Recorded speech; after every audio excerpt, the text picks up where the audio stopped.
Čaute, čaute, zase sme tu pri nových novinách s CD Biohazardom. Zatelefonovali nám do štúdia, že našli krvavé stopy a my sa tam ideme pozrieť a tam sa stretneme. Ďakujem. Ako môžete vidieť, tu sú tie krvavé stopy. Tu je ich málo, veľmi málo. Asi on to preprával, ale tuto je ich už dosť veľa. Na toto ideme. Fú, tu je už moc veľa týchto krvov. Fuj. Idem pomaličke, poobzerám sa, že tu ešte je ten, ktorý zabil toho človeka. Možno, že není ešte mŕtvý. Musíme ísť za stopami. To je nejaký dom. Asi nie je čo ho zabili. Ako môžeme vidieť, išiel hore kopcom trošičku. Čo to je? Mŕtvý človek! Ježiš, haló, ste v pohode? Haló, ste v pohode? Haló, ste v pohode? Idem za vám zavolať pomoc.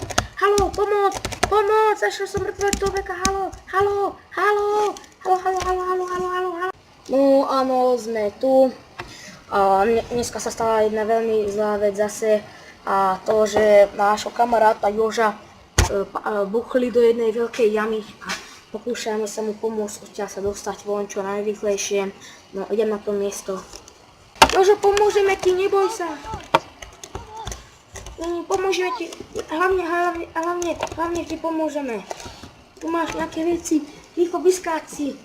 Ježiš, to ako to pokladá? Normálne si čo? Jožo, tu máš nejaký schod. Rýchlo, Jožo, ber schod. Rýchlo, Jožo. Čo robíš? Jožo, tu máš nejaké rebríky, vyskáč si, rýchlo si to daj niekde. Ježiš, Jožo, ty si normálny, či čo? Tu máš krafťák, to si daj pod seba, rýchlo, Jožo. Jožo, prosím, rýchlo, Jožo. Ježiš, Jožo, to si normálne nevieš vyskákať, či čo?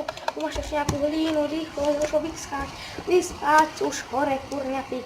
Áno, vyskáč, ty debil, to nie tak trebalo.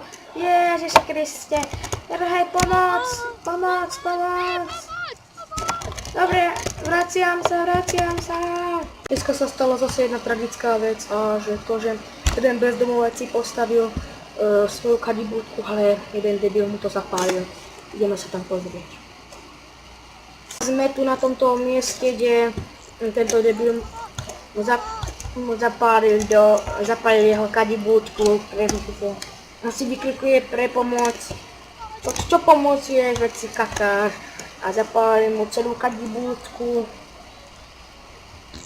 On si tam iba série a vyklikuje, že pomoc. A celá kadibúdka len takto horí pekne a ten, čo si na to pozerá, tak veľmi krásne, že ako horí jeho kadibúčka, čo je veľmi dobré a naškajšie noviny sú koniec. Čaute.